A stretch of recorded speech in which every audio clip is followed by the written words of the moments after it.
Turning points in history present themselves in revolutionary changes in times of conflict. The encampment of the Continental Army at Valley Forge and the training they received from drill master Baron von Steuben was the turning point in the creation of the Continental Army.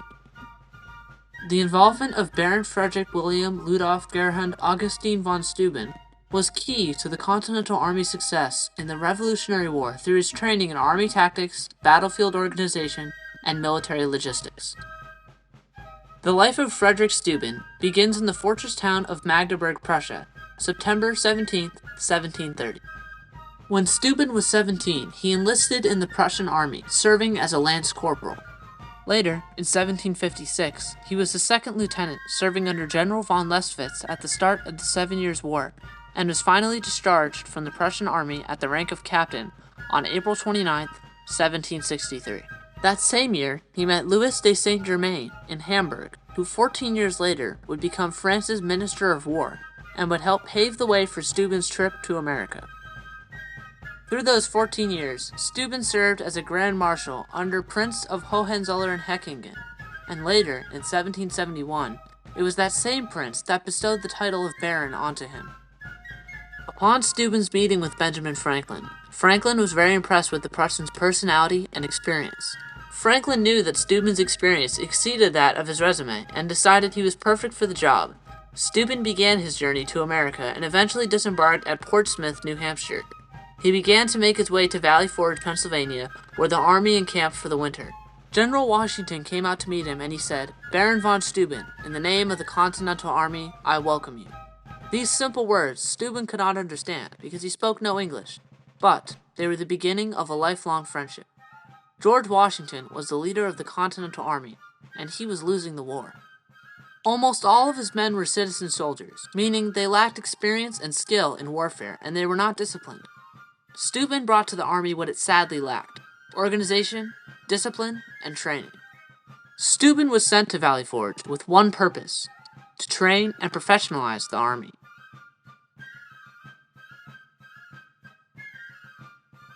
Before Steuben's arrival, the Continental Army was a ragged fighting force with little experience.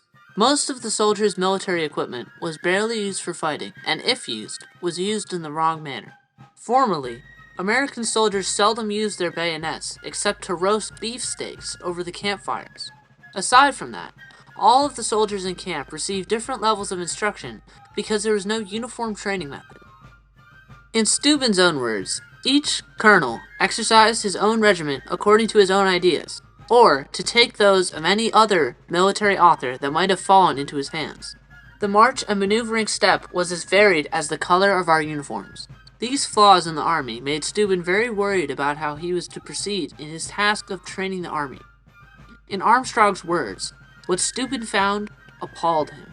Steuben decided to start small, so he began with a group of 120 men to form an honor guard for Washington. He trained them to march, use the bayonet, and execute orders quickly on the battlefield. He introduced the standardized Prussian drill, reducing the loading steps from 17 to 9. That allowed the Americans to reload faster than the British, giving commanders more firepower in a fight. When Steuben was satisfied with the training that the soldiers had received, he sent them back to their own units to train their fellow soldiers. This is how he prepared the entire army in units. He developed a series of lesson plans, which enabled unit officers to rely on something written when drilling their troops instead of memory. Steuben was not just here to give the army some well-needed training. He was here to create a permanent fighting force for the United States of America. Steuben decided to refine the soldiers' skills further, and he began to do daily drills with the soldiers.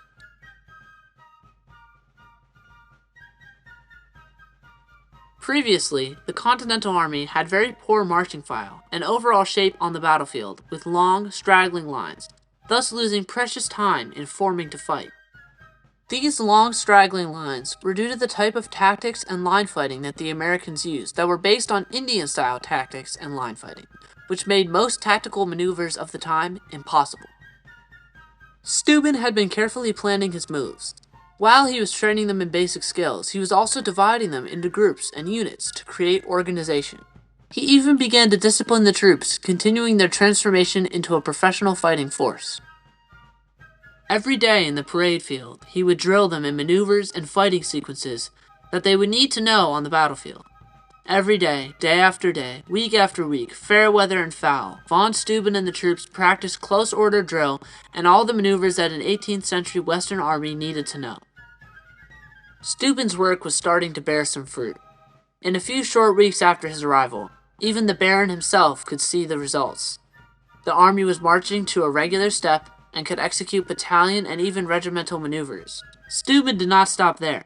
He continued his work by implementing better communication between commanders and their troops during a battle.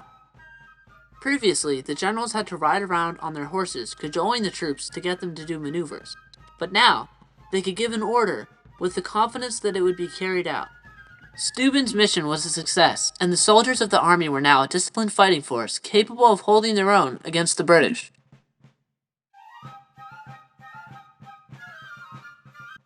Upon Steuben's arrival, the army had a major supply problem. The army was losing the war, not just because of their lack of discipline, but because of the supply crisis.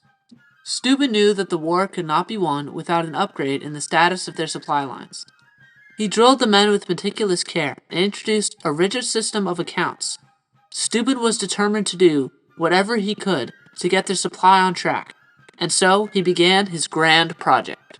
He searched the entirety of the camp, and he took account of every item so as to have an accurate account of the supplies currently possessed by the army. Steuben ordered, every man not present must be accounted for, every musket handled and searched, cartridge boxes opened, even the flints and cartridges counted, knapsacks unslung, and every article of clothing spread on the soldier's blanket. So began Steuben's great search throughout the Valley Forge encampment for every single piece of equipment, which would then be recorded and stored properly.